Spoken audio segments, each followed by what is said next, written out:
Hello, welcome to Dan Really Likes Wine, presented by Pick n Pay, and welcome to the Table Bay, where I find myself the weekend. This is the reopening weekend. I'm down to host it, and there have been all manner of cool things happening as the world, and in particular the tourism world, tries desperately to get back to something resembling normal. So we've had PJ Powers singing at everybody, we've had Miss South Africa floating about the place, we've had all sorts of celebration, and then we've also had this strange adventurer type who's been wandering around the place with his beard and looking a little out of place in a luxury hotel. He's more at home in the middle of a forest or on a canoe around an island, or doing something with a very good chance of dying. Hopefully not so much chance of that today, doing something a little bit more relaxed and just drinking some wine. Riaan Manser, welcome to Dan Really Likes Wine. Dan, thanks, man. Listen, one of my favorite places is the Table Bay. So we actually got married over here, so a special place for Fusty and I. And listen, as much as people think I like the discomfort, I absolutely love the, what do you call it, Egyptian cotton? Yeah. That feel on the body, I love it. 600 count thread. Absolutely love it. And I suppose you'd probably appreciate it all the more, given that you've spent nights lying beneath the coat of a bear you've just killed with your bare hands, or sleeping on icebergs. You know, I realize now, getting more mature in age, that I do appreciate rather having a comfortable bed. I think when you're a bit younger, we all have that little bit of extra testosterone flowing through you, where you want to camp alongside hyenas in the Libyan desert. I mean, I liked that at the time, but now if you gave me a choice, Libyan desert, Table Bay, yeah, I'd be here. Let's get the elephant in the room out of the way straight away. You and I have mostly a very good history together, but there was one occasion where you came very close to killing me. Sure. Some people still mail me and ask me how I didn't get it right. Listen, I gave it a good go, eh? I mean, we dabbled with your brakes, which was one thing. And I mean, it's right now, you know, this can't be used against me in future. But no, Dan, listen, the way that car of yours did launch into the air, I think, and then do the turns that it did do, I mean, it was incredible. But actually, you know, on a serious note, you know, we didn't plan for that to happen. We wanted to give you the soft entrance for our show at the time, which was on Discovery Channel. And they said, please, no blood and guts, because we were a children's show as well. And then you happened. Oh, well, you had me on your show and tried to kill me. I'm having you on my show and I'm offering you a glass of wine, which I think is far more civilized. And it's a space that I love, as everybody who watches the show knows. What's the Riaan Manser wine story? So what we found, and my wife joked about this, the beauty about enjoying wine from your university days to, you know, growing with wine, if you really do find that you like it, is that you actually begin to choose, you know. And I think that's the beauty about wine. We live in a country that is famous for many other things, just apart from the wine, but gee, the growth that you can actually have with picking up a glass of wine, smelling it and saying, I think I'm going to like this, and it hasn't even passed your lips. So I think there is a maturity, but I don't think people should be too, you know, above it all. You know, you should actually, if you enjoy a wine, don't listen to what other people say. Don't listen to the platter guy telling you it's not worthwhile and it's not worth pound for pound. I think if you really enjoy a wine, drink it, man. It's a great philosophy. It's one that we embrace wholeheartedly on this particular show. And there is a place for every single wine. There is somebody out there who will like it no matter what it is. Even if you and I won't always like the same ones. The wine that you do like, what's the particular favorite in the Manser household? We absolutely love, but a little bit above our pay bracket, the Rupert and Rothschild brand. It's incredible. The Ernie Els Reds are also incredible, which we like. But you know, if we have a go-to wine that is such good value for our money, you know, Ken Forrester, the Renegade, is something that we've absolutely always loved. And I don't think it's just nostalgia. It was a wine also that we used at our wedding for our guests. But if I had to say, listen, take that to a picnic at Kirstenbosch, and I was trying to impress a few friends, I'd probably take that with. I always love finding out what people like, what they like to drink, but even more than that, I love their stories, I love their recollections. You've traveled to places in the world most people haven't heard of. As you look back on your adventures, your travels, are there particular recollections of wine that you've drunk, maybe found something from South Africa somewhere strange, or found something local you weren't expecting? Geez, Dan, when you say that now, it brings a lockdown story back that is just so fresh in my memory now. The lockdown obviously had people stocking up wine. I mean, I heard about people, you know, their houses were full of wine and ours wasn't. So when I was desperate, man, I went into our little back storeroom. I dug around there. I mean, I found a bottle of Witblitz, which I don't know where we got. It's probably another story. Another bottle of something, didn't know where that had come from. And then I found these bottles of red. And I had to think about it a little bit. And then I remembered these two bottles are red, and with these broken labels, I could make out a little bit of Arabic on them, and then the produced in Egypt.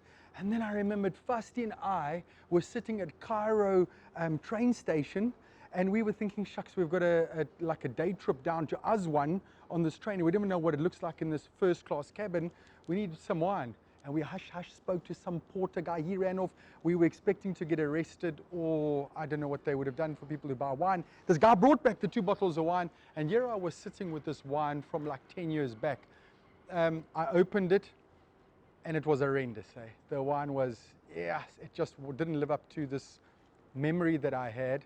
Fusty smelt it. She's pregnant now, so I couldn't have her actually taste it, but she could smell what it tasted like. And then the memories that actually came back when we spoke about it was how we sat on that train. We tried to have the boiled eggs they gave us for dinner, lunch, and breakfast, and we tried to eat those, and then we just settled on rather having the wine to make our way to Aswan. So you are right, it's those memories for us. Goodness, man. We love red wine. We sense that we sort of like those, but the memories attached to places we've been always have a good red wine attached. I don't think I've ever had Egyptian wine, but I'll add it to the list of ones I will look out for. What about the adventures you take? We've seen you do some particularly stupid things over the course of your career.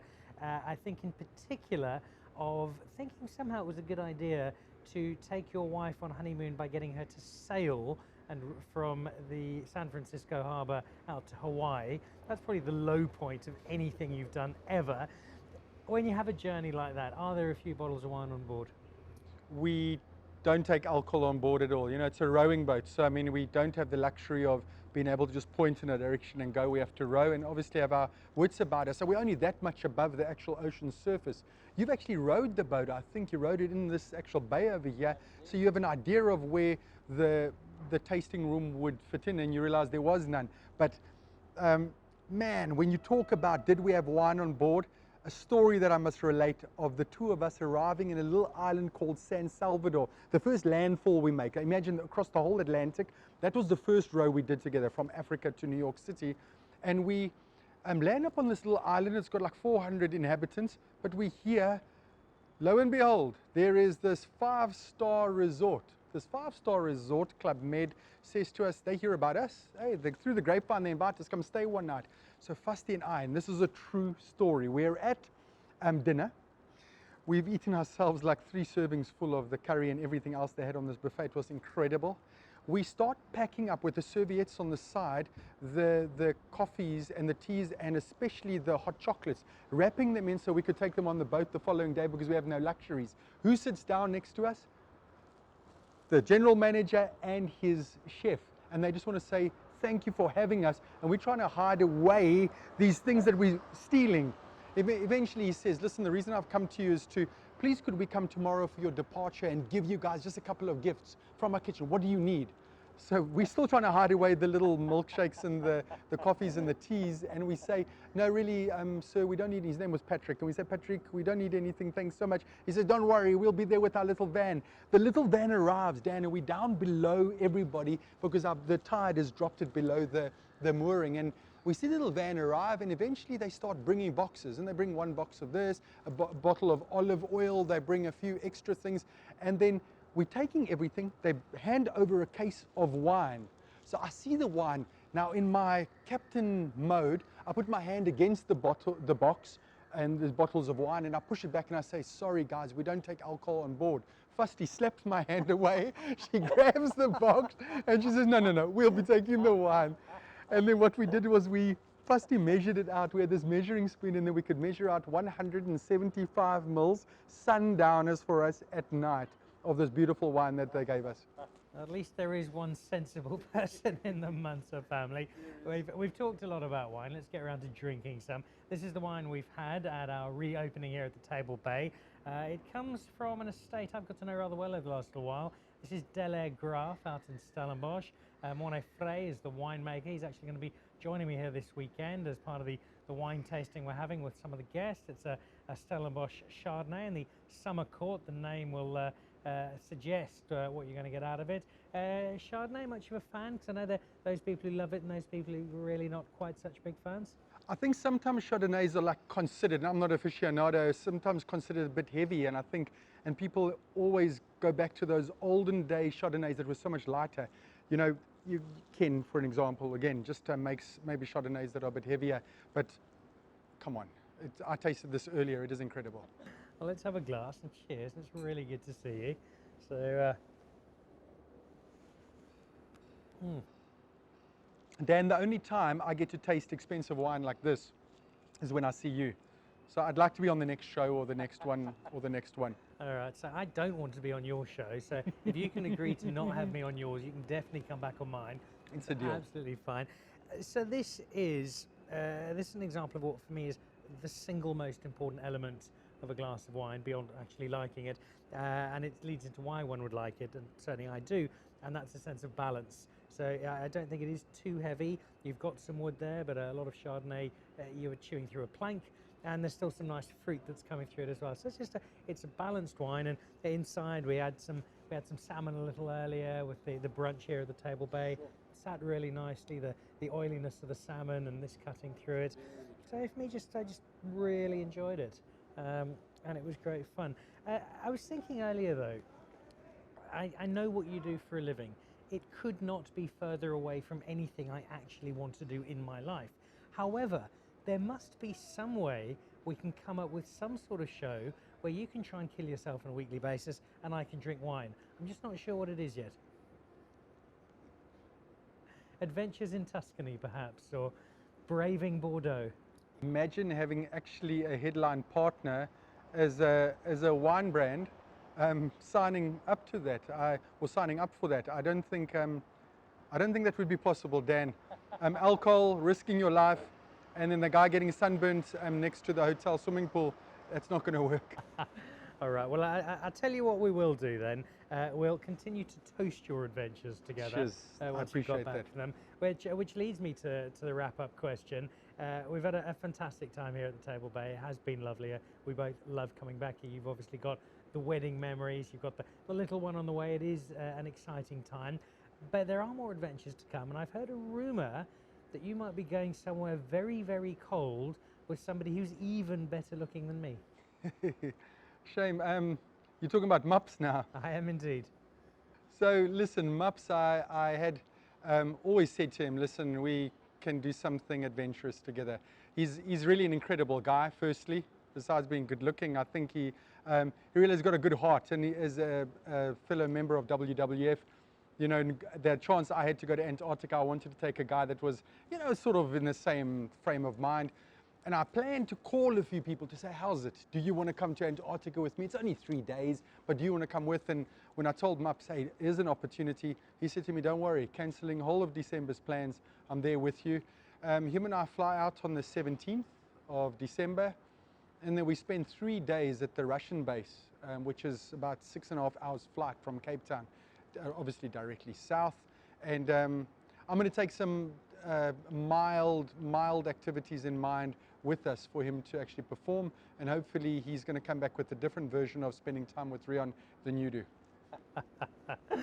I'll believe that when I see it. As much as we have different viewpoints on many things, we both love a glass of wine, we both love hanging out together, so it's been an absolute pleasure. Good luck with the arrival of the next little one. Do we know yet? Is it a boy, is it a girl? It's a boy, little brother, little yeah. Boy, little Daniel.